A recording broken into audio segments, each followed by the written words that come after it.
आणि शिवसेनेचे आमदार संजय गायकवाडांनी भाजपवर गंभीर आरोप केल्याचे दिसलं। भाजपकडून शिवसेना कार्यकर्त्यांना धमक्या येत आहेत असं संजय गायकवाडांनी म्हटलंय। भाजपात प्रवेश घ्या अन्यथा तुमचं काम होणार नाही अशा धमक्या येत आहेत। भाजपाकडून शिवसेनेच्या कार्यकर्त्यांना त्रास दिला जातो असं सुद्धा संजय गायकवाड म्हणतात। अनेकांवर भाजपकडून खोटे गुन्हे दाखल करण्याचा सुद्धा प्रयत्न झाला। बुलढाण्याच्या चिखली विधानसभा मतदारसंघामध्ये शिवसेनेच्या कार्यकर्त्यांचं काम केलं जात नाही।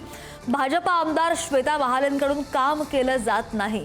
काम करण्यासाठी त्यांना भाजपमध्ये प्रवेश करण्याचं सांगितलं जातं असा थेट आरोप शिवसेनेचे आमदार संजय गायकवाड यांनी केलाय। अन्यथा त्यांच्यावर खोटे गुन्हे दाखल करण्याचा देखील प्रयत्न झाला असा आरोपही शिवसेनेचे आमदार संजय गायकवाड यांनी केलाय।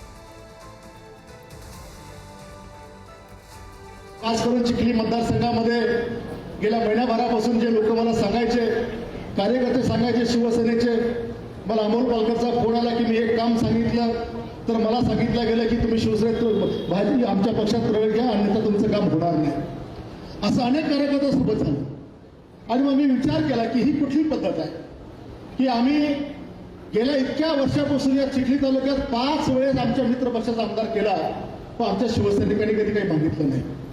तुम्ही साताऱ्यामध्ये काय केलं? संभाजीनगरला आमची बहुमत असताना तुम्ही आमचे लोक घेतले नाही। रायगडला तुम्ही काय केलं? म्हणजे मी स्वतः सभागृहामध्ये सुद्धा ह्या गोष्टी चर्चा पाहिल्या, एकनाथ शिंदे सभांसोबत मी पाहिल्या। साहेब बोलले की आमचा छोटा पक्ष म्हणून का आम्हाला काय संपायचं आहे का?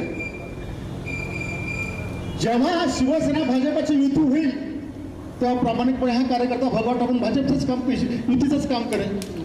शिवसैनिकांच्या रक्तात बेमानी कधीच नाही।